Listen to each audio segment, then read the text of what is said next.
We'll start to move into the southwest of the country, southern parts of Wales too, and that's generally leading us into a fairly unsettled end to the weekend. But in those sunnier spells, it should still be feeling warm. Despite the morning rain, it'll be a nice, warm, cosy day ahead. Boxed heat pumps, sponsors of weather on the latest GB News travel. Good evening, I'm Johnny Ratner. Problems in East Yorkshire to the north of Hull this evening. A serious accident has closed the Sutton Road off the junction at Holwell Road. On the western stretch of the M25, the motorway is partly blocked clockwise just north of the Heathrow exit junction 14, where a car's broken down. Long queues back past the Staines bypass at junction 13. Just over the border in Buckinghamshire, the A404 remains closed southbound from the Handy Cross roundabout south of High Wycombe down to Marlow for accident investigation work. And the M5 remains closed northbound, northwest of Bristol from the M4 up to the Thornbury exit junction 14, where a lorry's overturned. There's one lane closed directly opposite. There are long queues heading west on the M4 towards the Prince of Wales Bridge out of England after an earlier collision near to the M32, and on London Underground, severe delays on the Hammersmith and City line. That's the latest. You can stay up to date throughout the day by visiting our website, gbnews.com. We love. This is Britain's Newsroom, where your voice matters. It's just astonishing. With expert analysis and honest opinion, we don't just keep you informed. We bring you unique perspectives you won't see anywhere else. Can't argue with any of that. When the news happens, it happens here. On Britain's Newsroom, weekdays from 9:30 a.m. Only on GB News. Every Saturday, 10 till 12, we'll bring you all of the news that you need to know. We'll also remind you that there is so much to smile about. It's my favourite time of the week. I get to relax, enjoy some light-hearted stories, and let Ellie teach me about fashion too. That's Saturday Morning Live, every Saturday, 10 till 12. Only on GB News, Britain's news channel. Join me, Nana Akweer, for an informative, interactive news programme with a difference. It's fun. No, he didn't say that, Dave. I'm so surprised. I think there's an element of truth to that. Join me from 3 p.m. every weekend, only on GB News, Britain's news channel.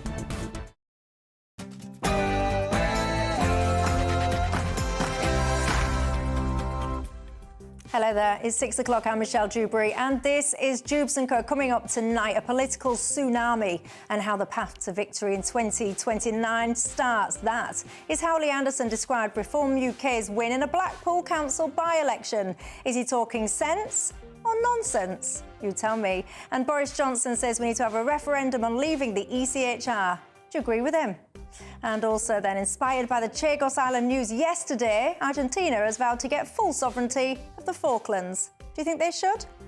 Also, Keir Starmer has pledged £22 billion. Where have we heard that figure before? This is for carbon capture and storage. A simple question for you. Is his approach the right one? And the children of lockdowns are starting schools. I could tell you now, it doesn't look good. Was it all worth it?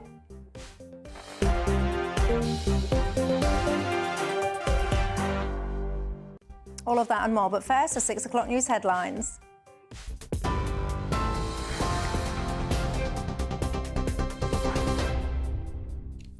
Michelle, thank you. The top stories this evening. Sir Keir Starmer's announced what he calls a game-changing £22 billion funding package for projects that capture and store carbon emissions.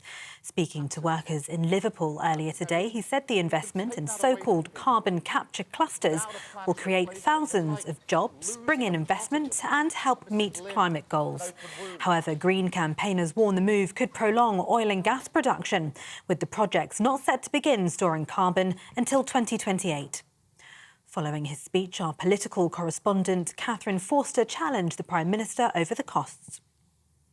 With renewable energy, you get lower energy costs for good, not just for one winter, not, capping for a few months in necessary circumstances, but lower energy bills for good because renewables are cheaper than fossil fuels. That is really important.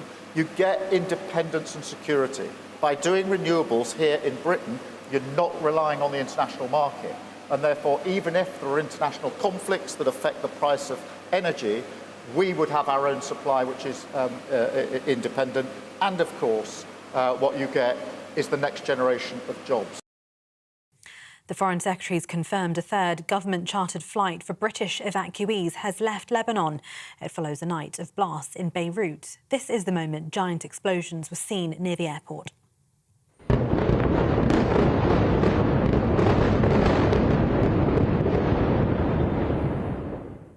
In the past 24 hours, at least 45 people have died across Lebanon as Israel launched its most intense airstrikes on the Lebanese capital. Israeli forces are also escalating ground operations in the south, targeting Hezbollah militants. Meanwhile, we're hearing reports that Iran plans to target Israeli energy and gas supplies if Israel conducts retaliatory missile attacks. In Gaza, airstrikes have pushed the death toll to over 41,000 since the conflict began.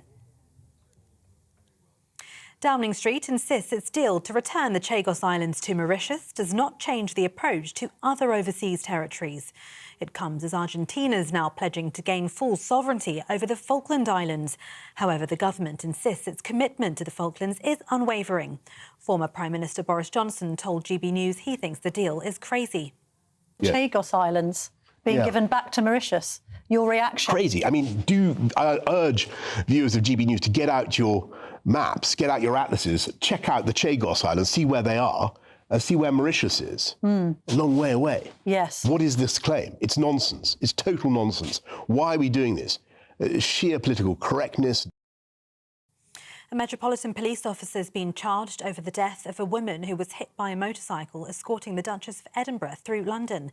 The Independent Office for Police Conduct said it had authorised a charge of causing death by careless driving against 67-year-old Christopher Harrison. 81-year-old Helen Holland suffered serious injuries in that collision in Earls Court on the 10th of May, and she died in hospital 2 weeks later. Meanwhile, 2 former Met police officers have been reinstated after being sacked for allegedly lying about smelling cannabis during a stop and search. Jonathan Clapham and Sam Franks stopped athlete Bianca Williams and her partner Ricardo dos Santos in 2020. The Police Appeals Tribunal overturned their dismissal, calling the original ruling irrational and inconsistent. Williams and dos Santos say the decision is disappointing and that they plan to challenge it in court. The officers will return to the force with back pay. GB News has won permission to bring a legal challenge against Ofcom's decision to fine the show People's Forum the Prime Minister in breach of their impartiality rules. A judge at London's High Court today also made clear the broadcasting regulator should amend language used in the statements about their decision, following an investigation into the show shown in February featuring the then Prime Minister Rishi Sunak. The legal challenge to the ruling in the form of a judicial review will now go to a full hearing. Ofcom were told that they could now reach a decision on whether to impose a sanction on GB News. However, they were told any sanction would be subject to the eventual outcome of the judicial review. And the Health Secretary is calling on GPs to help make the NHS fit for the future, calling for an end to the ongoing protests, which he says is only punishing patients. It comes as new figures from August reveal that 1 in 20 GP appointments were either online or via video, sparking debate over whether it increases access or compromises patient care. Speaking in Liverpool, Wes Streeting told the Royal College of GPs conference that collaboration and a collective ethos are vital to rebuilding the health service. 3 shifts that underpin this government's reform agenda, from hospital to community, analogue to digital, sickness to prevention. Those shifts are not new ideas and they are not radical, but delivering them really would be. I can't do it on my own.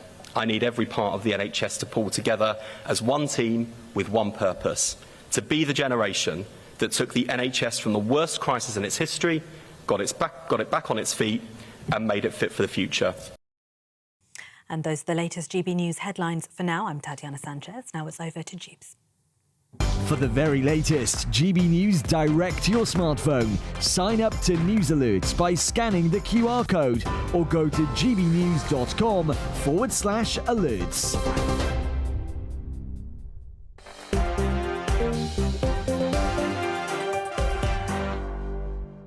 Thank you very much for that, Tatiana. My name's Michelle Dewberry and I'm with you until 7 o'clock tonight. We made it, everyone, together. It is Friday. It's almost the weekend. Alongside me tonight, I've got my panel, Ben Habib, the former Deputy Leader of Reform UK, and Jonathan Liss, the political commentator. Good evening, gents, to both of you. You're very welcome tonight, as are each and every single one of you. What's on your mind tonight? You can get in touch with me all the usual ways. You can email me, gbviews@gbnews.com. You can tweet or X me, or of course, you can go to the website, gbnews.com/yoursay. Lots that I want to discuss with you tonight. My first email comes from Gareth. There's no messing around with you, Gareth. Seconds after we went to air, you've got in touch and said, Michelle, do you think Keir Starmer needs a common sense minister? That's a very good question. I think it was Esther McVeigh, wasn't it, that was the Tories one?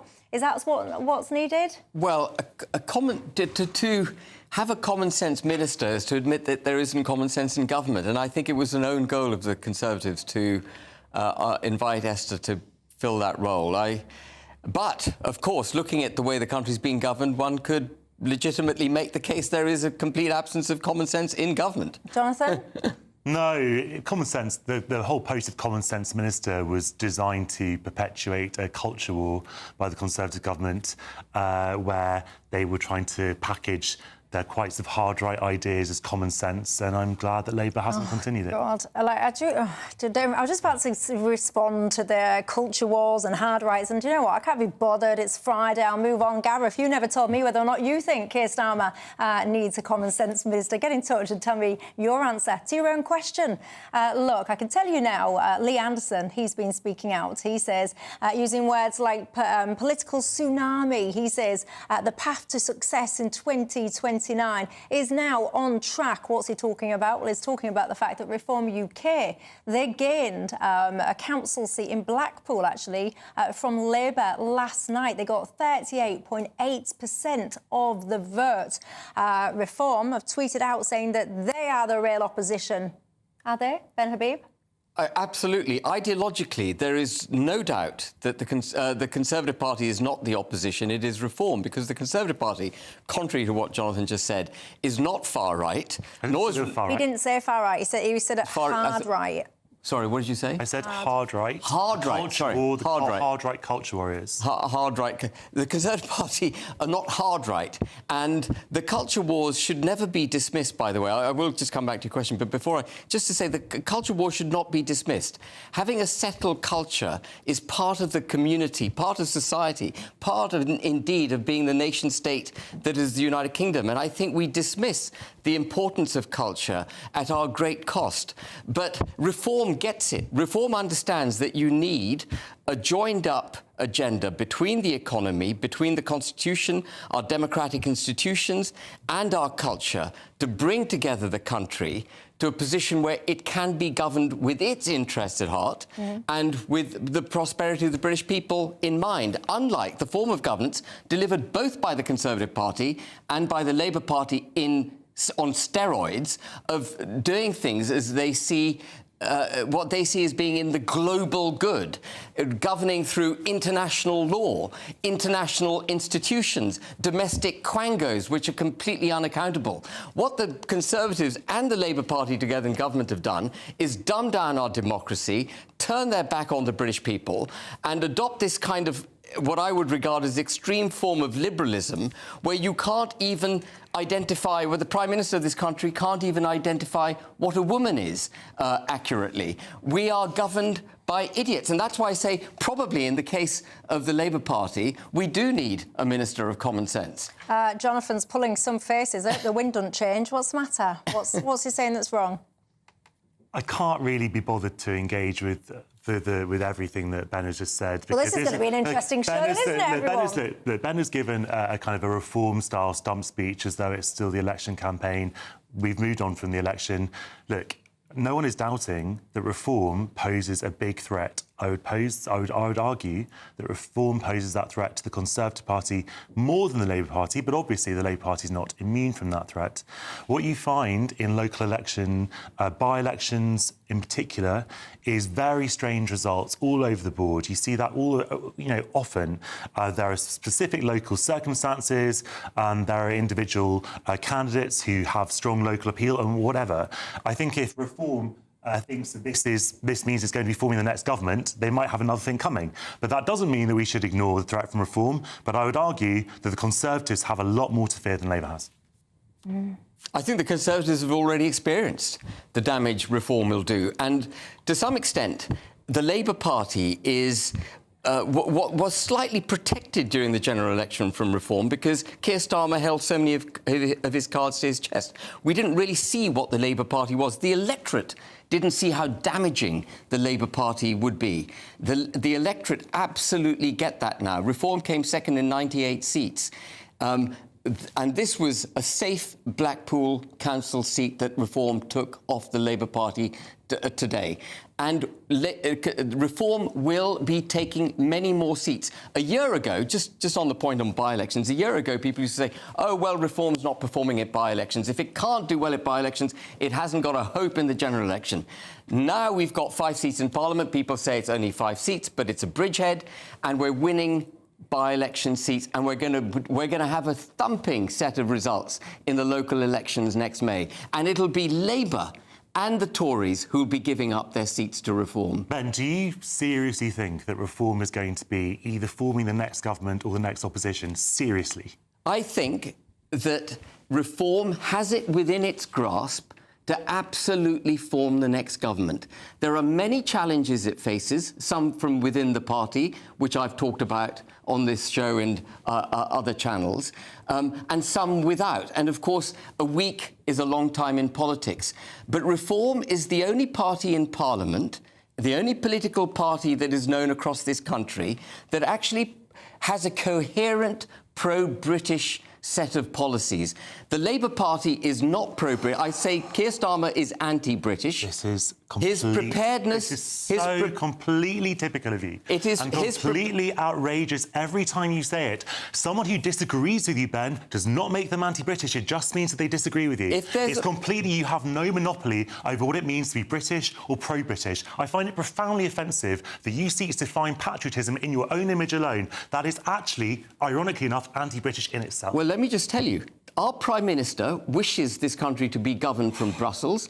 He's prepared to take... He's not even trying to get us back in the single market, for goodness sake. He was caught off camera when he thought he was off camera in Montreal in September 2023, saying, if I'm elected Prime Minister, I will align us completely with the European Union. Do you think that he would take us back into the European Union without the say-so of the British people? Do you really think that? Of course he would. If the Prime Minister got half a chance to do it, he would do it. And there are multiple mechanisms by which he could abuse the democratic process. Then you are one step away from calling the British people anti-British. If the British people want to be in the European Union, then we should be in the European Union. If they don't, then we shouldn't be. And if enough people say they want a referendum, then we can have a referendum. No one is arguing that right now. Jonathan, if you have an individual in office who wishes to give up the democratic representation of the people in this country to a third power, can I just finish? And take down their borders, as he is flirting with already with this youth scheme, and would voluntarily, we have with loads of other countries like Australia. We have a visa system with Australia and Canada. The proposal with the European Union is for people up to the age of 30 to be able to come and go as they please. That is freedom of movement. That is taking down your borders to a foreign power. It would not be freedom of movement. It would be exactly the same model that we have with 12 other countries. I don't need to go. I can go much further with why I think he's anti-British, but those 2 steps alone, in my view, constitute an attack on the nation-state that is the United Kingdom. I think it is really sad that we have to smear our opponents in this way. I'm not smearing our opponents. As I said to you on this programme, famously enough, a couple of weeks ago, being British you can have many, many different views, and we can still be pro-British. We can still be patriotic. We just have a different vision of what it means, what we want for this country. That's all it is. It's having a different vision. I would never slander my opponents as being anti-British. I vehemently disagree with their vision for this country. It does not make them anti-British. It just means that we disagree. Hold on, because I've heard you. You might not slander your words, your opposition as being anti-British or whatever, but I've heard you call your political opponents far-right, hard right, all those kind of things. I would say that is a form of smearing. Well, if someone is far right, then I'll say they're far right. I haven't called anyone in this room far right. I haven't called the Conservatives far right. Hard right is just, I think it's just an accurate description of what some people are, in the way that people talk about hard left, soft left, far left. These are just descriptions. If you take them as a smear, that's in itself quite interesting, because it makes you wonder, what do you think being right-wing is? You say hard right or far right in order to discredit. Let's just be honest about the debate. You use the language to be on the extreme end of a spectrum is, by definition, almost wrong. Ben, do you and think that's why you say it. Ben, do you think that David Cameron has the same politics as Suella Braverman? They are both right-wing, but obviously one of them is further right. David Cameron is not right-wing.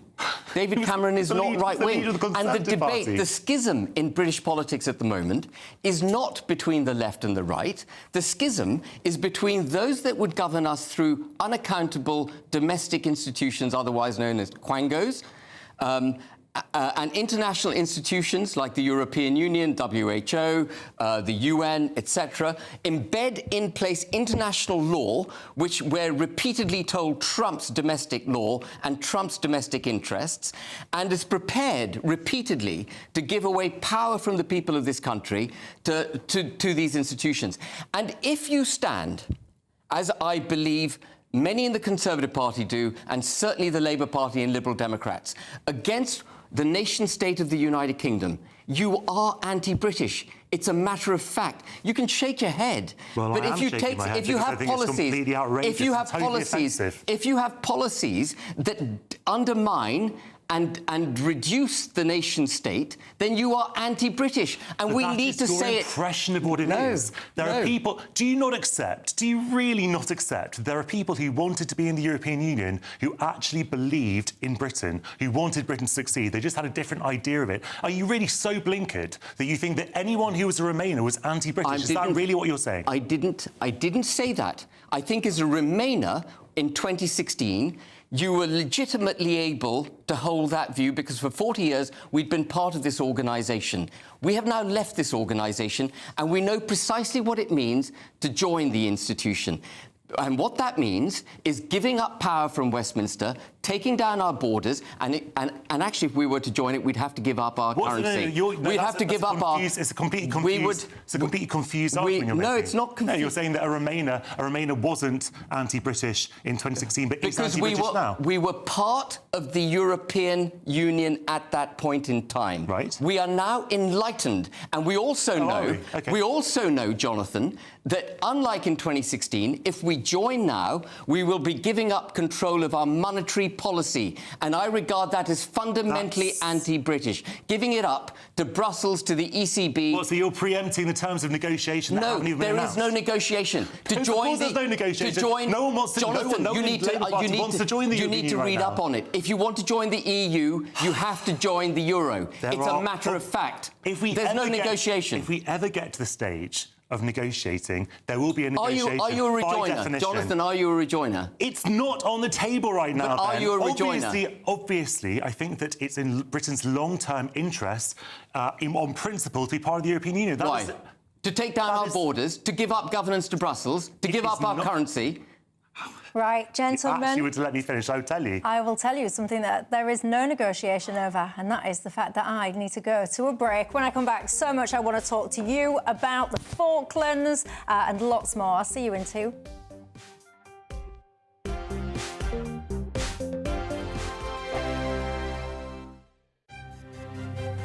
GB News Breakfast, every day from 6 a.m.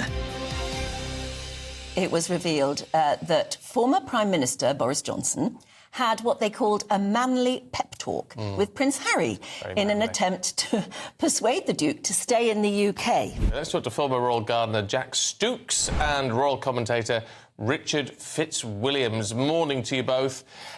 Richard, what do you think? Do we need to forgive and forget? Well, firstly, I mean, they don't want to come back, and at the moment, absolutely not. I mean, you'd have a circus. Every single royal event that involved the Sussexes, you'd have the focus on them and so forth. It would, in reality, be completely impractical if you consider that in the past 4 years, they've conducted a guerrilla war against the royal family. They've done enormous enormous damage to it. OK, Jack, I know that over the many years you worked for Prince Charles, you got to know both of the boys very well. And you're a bit fed up with the negative way that certainly we now in the media in Britain talk about Harry. What have they actually done that's been so awful that Britain can't let them come and go as they please? All they've done is be themselves. So Harry chose to marry Meghan. You know, everybody has an opinion, and completely everybody's entitled to that opinion, like them or loathe them. That's the opinion that people have. But they haven't been given a ban on not coming back to England. So if they want to come back to England, let them come back to England. If they don't want to come back to England, again, they don't need to. It is their lives, and that's what Harry was banging on about at the time. He just wanted to have his life. The People's Channel. We're proud to be GB News, the People's Channel, and as you know, we always love to hear your views. Now, there's a new way of getting in touch with us at gbnews.com/yoursay. By commenting, you can be part of a live conversation and join our GB News community. You can even talk to me, Bev Turner, or any of the members of the GB News family. In the GB Newsroom, we bring you the news as it happens. With our team of dedicated journalists across the UK. We're ready to keep you up to date with what's happening every half an hour, every single day. Bulletins here on GB News. The People's Channel. Britain's news channel.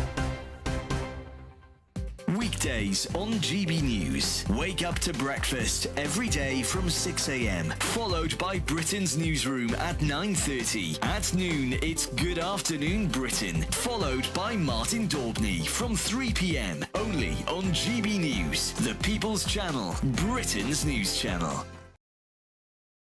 This Sunday, join me, Camilla Tominey, for an exclusive interview with one of the most controversial, influential and unique political figures of our time. Boris Johnson will be in studio discussing his new memoir, Unleashed, the gripping story of how he dealt with plotting politicians, problematic princes and a pandemic. From Boris bikes to Brexit and everything else in between. This Sunday at 9:30 a.m, only on GB News, the People's Channel, Britain's news channel.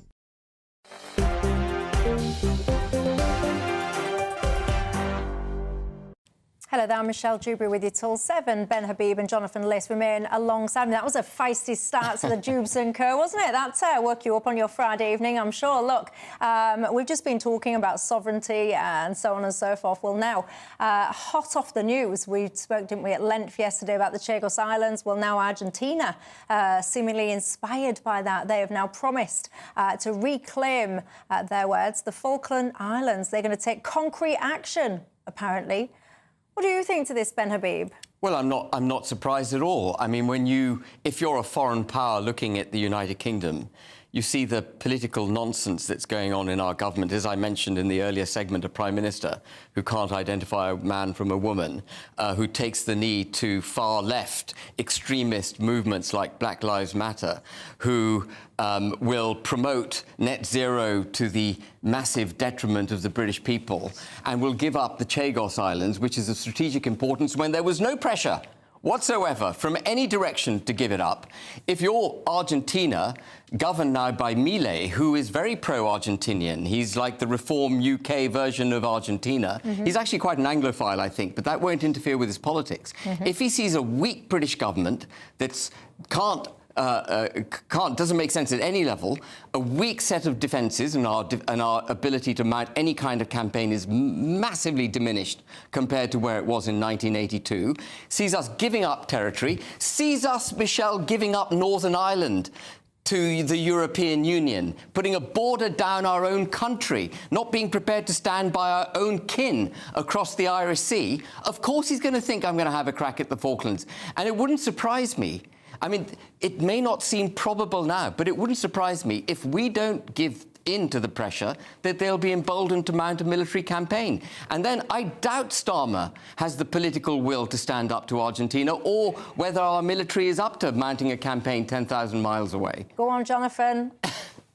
I mean, it's just total nonsense, every word of it. Argentina has said consistently through every single government that it has absolutely no intention of ever mounting a military operation ever again.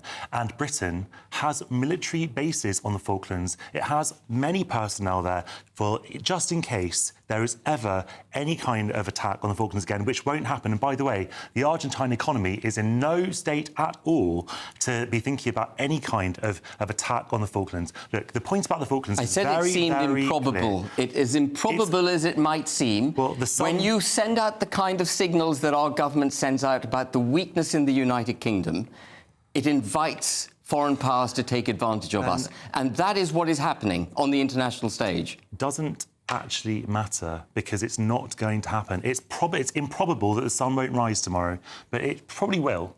Look, the Falklands, the Falklands is a completely different situation from the Chagos Islands. The Falklands there was no indigenous population before the British arrived. 99.9% or 99+% want to be British. They are the only people who matter. It's not about whether you support the British Empire or British sovereignty or Argentine sovereignty or decolonisation or anything. The only thing that matters is self-determination. But you're not listening. It doesn't matter what I think. It doesn't matter what you think. It only matters what the Falkland Islands think. Absolutely. But you're not listening to what I'm saying. I am. The signalling that we're giving out as a country to foreign powers is that we are weak. We don't think straight. Our defences are weak, and we're prepared to give up that which is rightfully ours. Negotiating is a sign of strength, actually, not weakness. Handing the Chagos Islands over when there was zero pressure to do it. Mauritius has no axe to grind in Chagos. They have, as Boris Johnson, in his own inimical way, pointed out, there's not even any geographical proximity between Mauritius and the Chagos Islands. Well, obviously. And yet we handed it over. Why? Well, that was what you should probably ask James Cleverly. He was the one who started the negotiations a couple of years ago. Look, obviously there was a long-running dispute between Mauritius and the UK over the Chagos Islands. I think that sort of gets lost in the bigger picture, which was that the indigenous population of the Chagos Islands were forcibly expelled from the islands by Britain 50 years ago to construct the US base. That was, but you don't hand that doesn't justify handing the islands over to Mauritius. They're the only people who matter in this, Ben. And what they've said is I bet they don't want to go into Mauritius. What they have said is that they were excluded from the negotiations, and they feel very angry about it. So their views are not taken into consideration either way. That, I think, is a mistake, because they have the right to go back to the Chagos Islands, no matter whose sovereignty it's under. One of the people you've just mentioned there is Boris Johnson. Yeah. One of the other things Boris was saying was that he feels that there needs to be a referendum on whether or not we should exit the ECHR. Would you agree with that? So, on the ECHR, everyone gets, in my view, down a rabbit hole about leaving the convention. What we need to do is to remove the European Court of Human Rights as the supreme arbiter of human rights disputes in this country and human rights law in this country. One of the first things Tony Blair did was to introduce them into the fabric of our legal judicial system through the Human Rights Act in 1998. There was no referendum for that. He had no mandate to do it. It's part of the dumbing down of the democracy to which I referred in the earlier segment of this programme. We have no ability to hold or appoint and hold to account those who represent the ECHR, the European Court of Human Rights. We must remove the court from the legal fabric of the United Kingdom. It must go. And then it just becomes a body that sits in Strasbourg and comes out with the odd opinion which we can ignore. And that's the position where the court should be put. We don't even need a debate on we don't need another referendum. I disagree with Boris. Just get out of its clause and its, the enmeshing of itself into our fabric. Would you agree with electing Supreme Court judges in this country? Would I?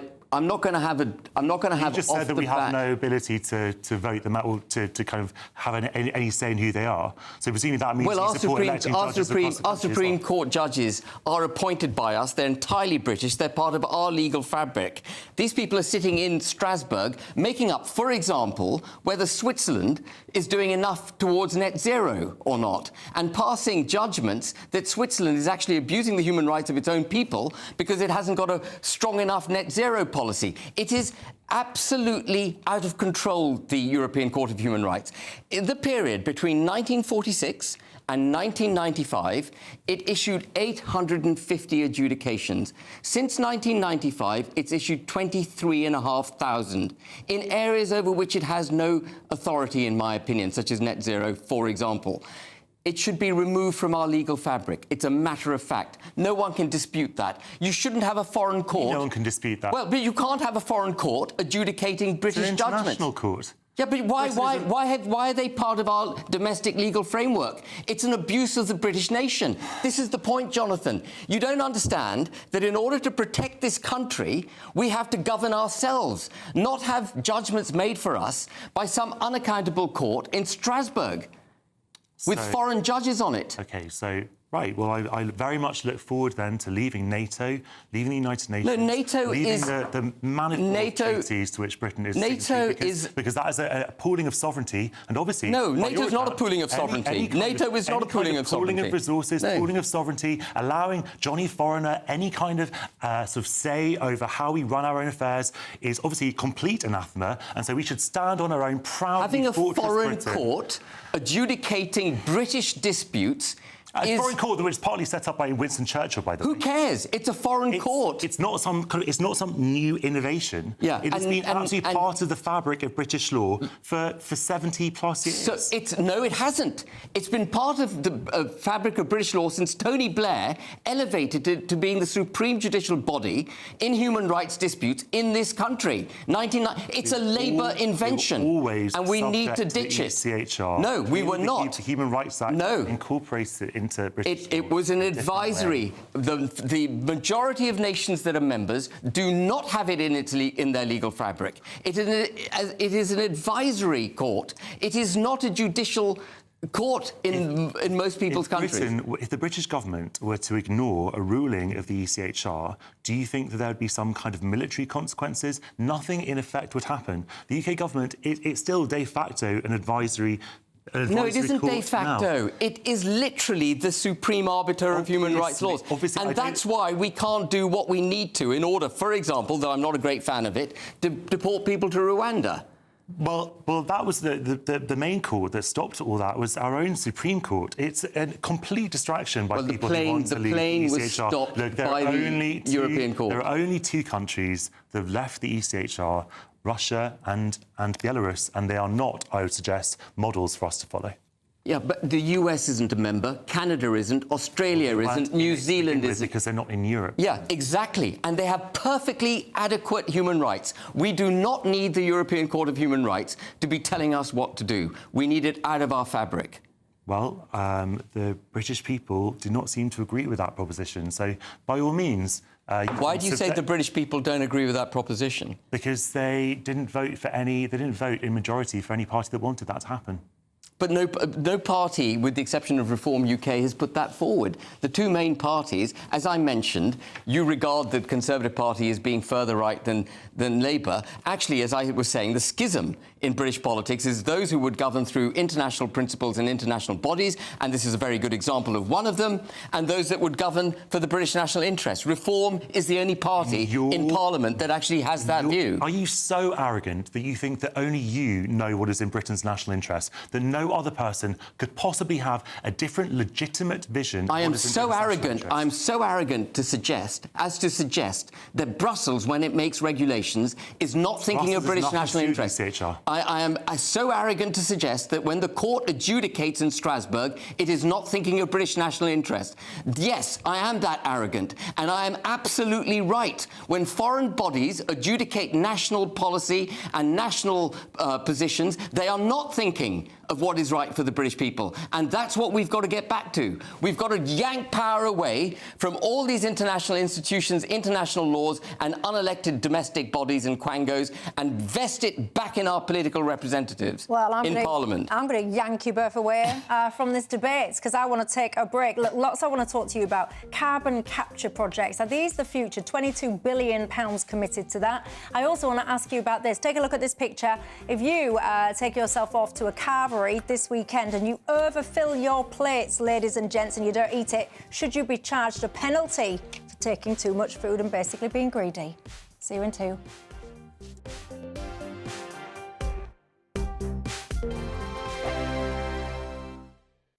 Hello, good evening and welcome to your GB News weather update brought to you by the Met Office. Well, as we head into the weekend, we can expect to see lots of fine weather to start, but it is gradually turning more unsettled from the west, so we can expect to see some wet and windy weather over the weekend. And that's because this area of high pressure, which has brought us that fine weather to end the working week, is generally being replaced by low pressure as it moves in from the west. And we'll start to see this evening as outbreaks of rain continue to push into the northwest. This a little bit heavy at times, particularly towards dawn, and turning quite blustery under those cloudier skies too. But elsewhere across much of England and Wales, there'll be plenty of clear skies overnight, so turning quite chilly. May even see some pockets of mist and fog by the morning. So quite a different start in the northwest to start the weekend. Plenty of cloud around and some outbreaks of rain, and it is going to be turning rather heavy at times, particularly in western parts. Similar across Northern Ireland, a fairly cloudy start with those outbreaks of rain just starting to push into the west. But elsewhere, there should be plenty of bright skies to start the weekend. As I say, some pockets of mist and fog around, and it will be a fairly chilly start. And then generally, there is still plenty of fine and dry weather across the country, plenty of sunny spells and feeling warm where you catch the sunshine. But that rain will gradually move in more and more across Scotland, Northern Ireland, with those outbreaks of rain, and still fairly blustery under those cloudier skies. And notice these brighter colours here, so some heavy rain moving its way into parts of the far southwest later into Saturday. But as I say, where you catch the sunshine with highs of 18 degrees, it should still feel rather pleasant for the time of year. Heading into Sunday, a fairly unsettled day, plenty of cloud across the country with some outbreaks of rain. This too could be heavy at times, particularly across the southwest, southern parts of Wales later into the day. And that generally leads us into an unsettled week next week. Generally temperatures turning more towards average. So make sure you enjoy the sunshine while it's here. Bye for now. The latest GB News travel. Good evening, I'm Johnny Ratner. Still got long queues, I'm afraid, this evening if you are making your way through Worcestershire on the M5 southbound after an earlier collision from junction 5 to 6 near to Worcester. Meanwhile, the M5 remains closed northbound further down the carriageway northwest of Bristol from the M4 at the Almsbury interchange up to junction 14, the Thornbury exit after a lorry overturned. There are long westbound queues on the M4 towards the Prince of Wales Bridge from the M32, the Bristol exit after an earlier police investigation closed the motorway. The Surrey stretch of the M25 is blocked clockwise just after 6 at Godstone by an accident, not being helped by the ongoing works along that stretch. And there are long queues heading out of Essex into Kent on the clockwise carriageway of the QE2 bridge after an earlier collision. All lanes are back open, but it's queuing back into Essex to the A12 at Brook Street. That's the latest. You can stay up to date throughout the day by visiting our website, gbnews.com.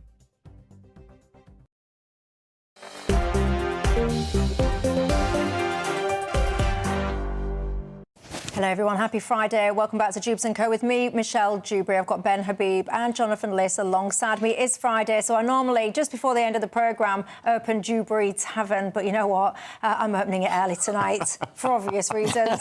Cheers, everyone. Cheers at home. Cheers to my panel members. Cheers. OK, I'll let you work out why I've opened it early tonight. I think you'll be able to. Look, I want to talk to you about £22 billion. When I say that figure, you probably think the so-called black hole. Well, now we need to focus our minds because £22 billion is the amount of money that's being now projected and pledged all about carbon capture and storage. Of course, this is all to do with our quest for net zero. Let's listen to what Keir Starmer had to say about it. But lower energy bills for good because renewables are cheaper than fossil fuels. That is really important. You get independence and security. By doing renewables here in Britain, you're not relying on the international market.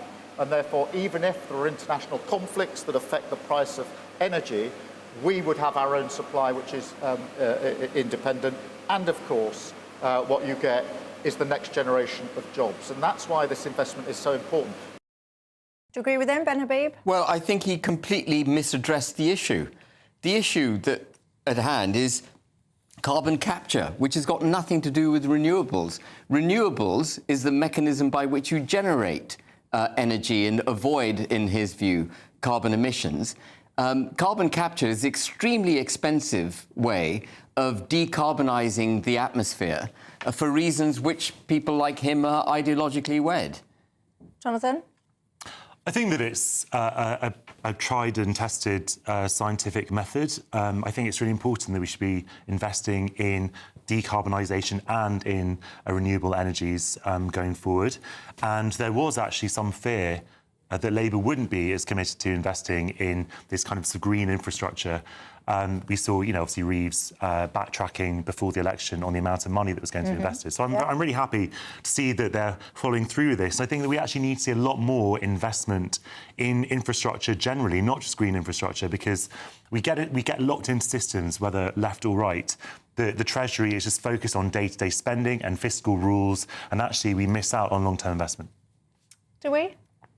Well, I mean, we heard earlier today the Labour Party talking about, Rachel Reeves talking about how she's going to redefine national debt in order to allow investment to take place. But my big gripe with the government, I'm moving on a bit from net zero, is that the investment that we need being made has to come from the private sector. We've got to get the private sector back up and running. I mean, let's go back to renewables. We've levied a 75% tax on fossil fuel companies, about to go up to 78%. I was about to say that's about to increase, yeah. About to go up to 78%. And they can only offset some of that tax if they're investing in new fossil fuel infrastructure. Of course, they're doing none of that. In fact, they're just ramping back all their activities in the North Sea, making life much more difficult for us. We're being shunned by fossil fuel companies, and actually, to the extent that renewables could be delivered in this country, fossil fuel companies would play a very significant part, because they're the companies who have the ability, the wherewithal to build these offshore wind farms, etc. But they're withdrawing from the UK. This ideological pursuit of net zero, which is not the same, by the way, criticising net zero is not the same as being a climate change denier. It is a government policy, again, adopted through set by international organisations, which is particularly punitive for a country like the United Kingdom, because there are hurdles that we have to reach before we get to 2050, when we're meant to be net zero.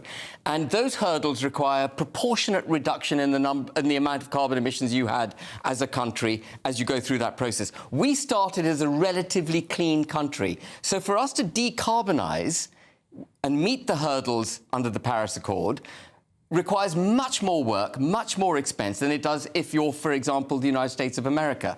So we've taken another international policy and made it a noose round our own neck. Do you agree with that? Look, I think that fundamentally the oil around the North Sea belongs to the British people, not to fossil fuel companies. So I absolutely support taxing them. And but the British persons not going to extract it themselves. No, but they've made record profits, Michelle, and I think it's right that should be recognised in the tax system, particularly when people are struggling with their energy bills. They're shutting up shop. A lot of people don't understand how we could have such high energy bills in this country while we have so many resources of oil and energy. If we're saying now we're going to find ourselves at about just shy of 80%, what tax rate do you think would then become a disincentive to these organisations to continue their operations? I think that when you have the ideas of incentives and disincentives, if there is oil in the sea or gas and there is money to be made, then there is always going to be someone who will try and make that money. No one's saying that they shouldn't be able to make a profit at all. They're just the conversation is about how we tax them fairly in a way that recognises the fact that they belong to the British people. 70% is that fair? Look, I think that it depends on the circumstances, Michelle. And obviously, we've had massive energy bill increase in the last couple of years. We've had a cost of living crisis while those companies have seen record profits. So it's fair to recognise that in the tax system. Should it be 78, 80% forever? Probably not. Very quick, one of my viewers, Guy, says, Jonathan's just said carbon capture is tried and tested. Can you tell us one place where it's operated commercially? Well, I think it's operated in Norway for about 30 years, hasn't it? Is it commercially, Ross is asking? I don't know, Ross. That's why I'm putting the question you've asked I can't see how you make money out of carbon capture. It's just an expense. Well, that's what Ross is asking. Yeah. He's asking, can anyone point out anywhere where this operation is done as a commercial success? If you've got the answer, you can write it on the back of a postcard. We've got about 15 minutes. You can get that answer in. Look, after the break, I want to talk to you a couple of different things, actually. Children starting school, the lockdown kids. Was all of this where perfect, because I can tell you what, there's some problems there. See you in 2.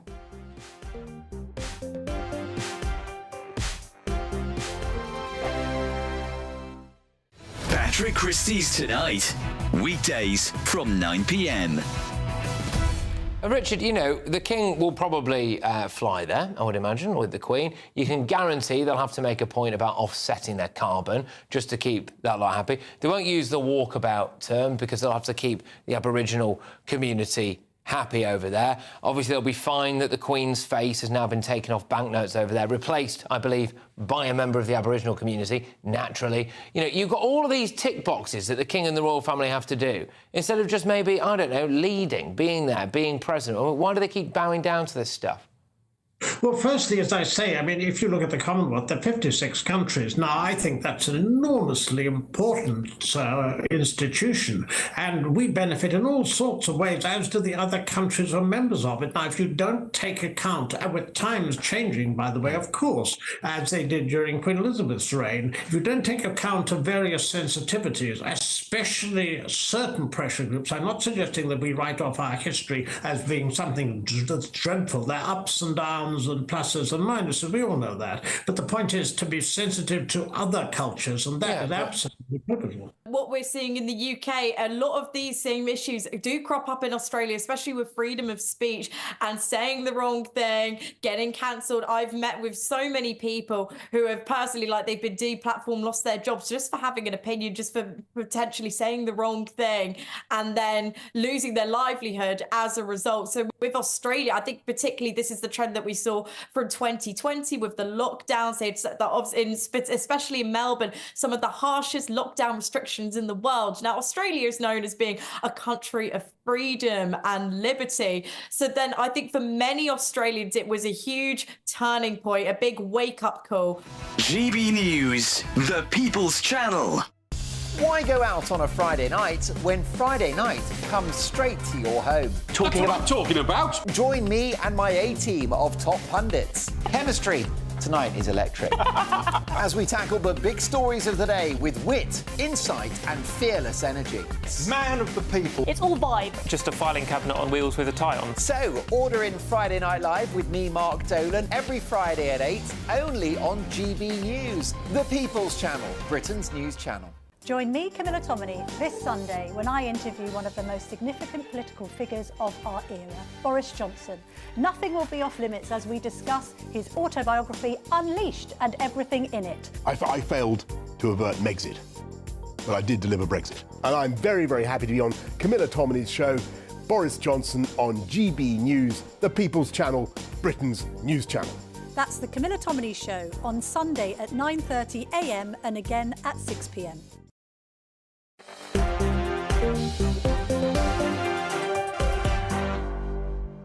Hello there, Michelle, Dewberry, Jonathan Liss and Ben Habib with you till 7 in the break. Lisa, one of my viewers, you've most upset Jonathan. What was the comment you received, Jonathan?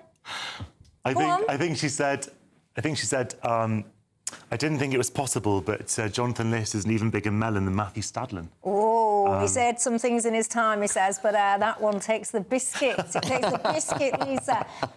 Look, who's this? George says, Ben Habib's not far right or hard right.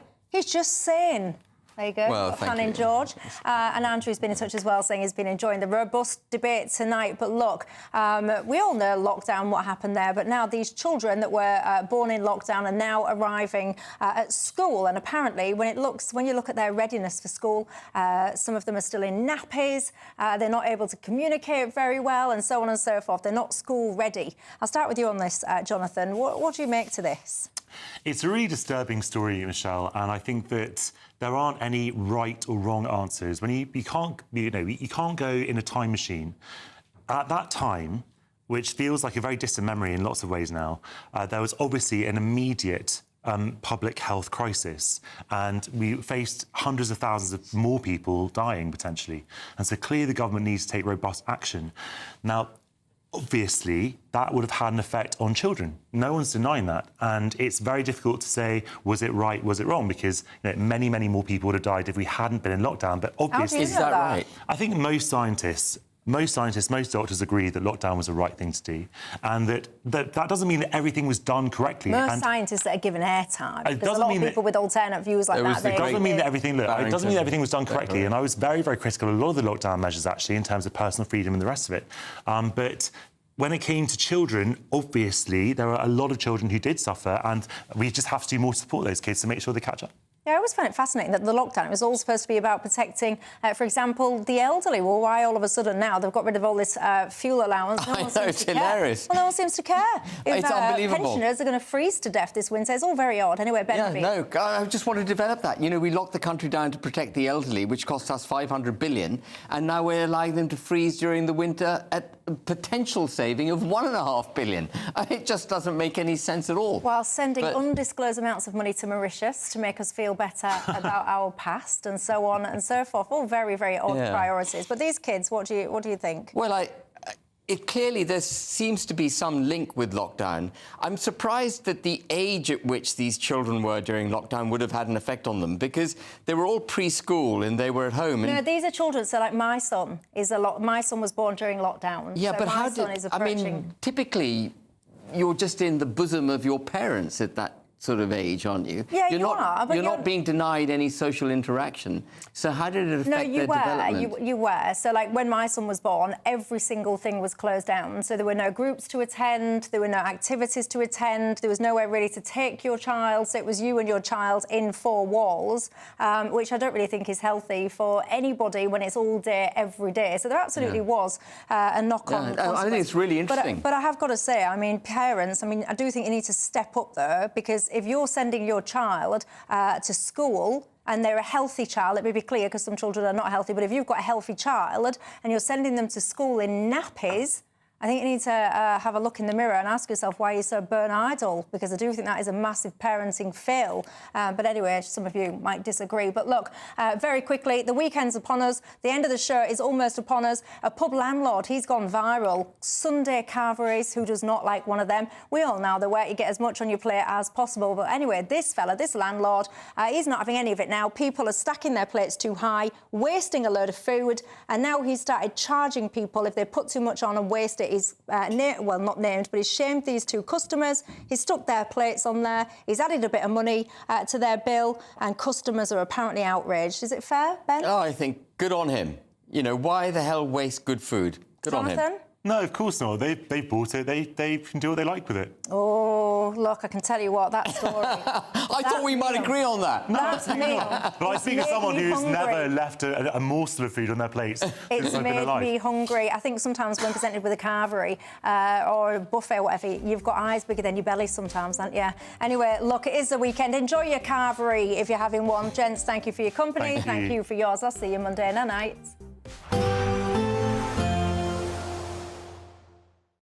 We'll see a cold snap, which will quickly develop into a warm front. Boxed Boiler Repairs, sponsors of weather on GB News. Hello, good evening and welcome to your GB News weather update brought to you by the Met Office.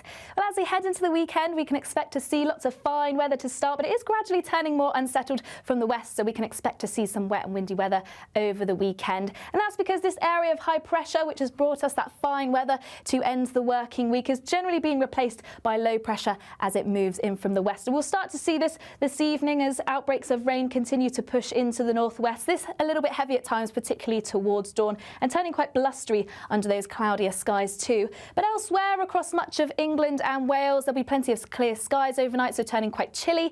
May even see some pockets of mist and fog by the morning. So quite a different start in the northwest to start the weekend. Plenty of cloud around and some outbreaks of rain, and it is going to be turning rather heavy at times, particularly in western parts. Similar across Northern Ireland, a fairly cloudy start with those outbreaks of rain just starting to push into the west. But elsewhere, there should be plenty of bright skies to start the weekend. As I say, some pockets of mist and fog around, and it will be a fairly chilly start. And then generally, there is still plenty of fine and dry weather across the country, plenty of sunny spells and feeling warm where you catch the sunshine. But that rain will gradually move in more and more across Scotland, Northern Ireland, with those outbreaks of rain, and still fairly blustery under those cloudier skies. And notice these brighter colours here, so some heavy rain moving its way into parts of the far southwest later into Saturday. But as I say, where you catch the sunshine with highs of 18 degrees. It should still feel rather pleasant for the time of year. Heading into Sunday, a fairly unsettled day. Plenty of cloud across the country with some outbreaks of rain. This too could be heavy at times, particularly across the southwest, southern parts of Wales later into the day. And that generally leads us into an unsettled week next week. Generally temperatures turning more towards average. So make sure you enjoy the sunshine while it's here. Bye for now. A nice bright morning will generate a lovely warm day, right through to the evening. Boxed Solar, sponsors of weather on GB News. The latest GB News travel. Good evening, I'm Johnny Ratner. Big problems on Merseyside on the M53. The motorway is blocked northbound at junction 2, the Morton Spur exit, where a lorry's overturned. And there are long delays on the M5 northbound this evening. The motorway stays closed northwest of Bristol from the M4 at the Almondsbury interchange, junction 15 up to 14, the Thornbury exit after a lorry overturned. Long queues along the A38 as well as you divert. And the A404 in Buckinghamshire is closed southbound from High Wycombe at the Handy Cross roundabout down to the Marlow junction. Investigation works underway following a serious accident that happened this morning. In Pembrokeshire at Pembroke Dock, the A477 is closed on the Clefeye Bridge for a police investigation. And there are severe delays on the Elizabeth line from East London, Shedfield to Whitechapel following a track fault at Maryland. And that's the very latest. You can stay up to date throughout the day by visiting our website, gbnews.com.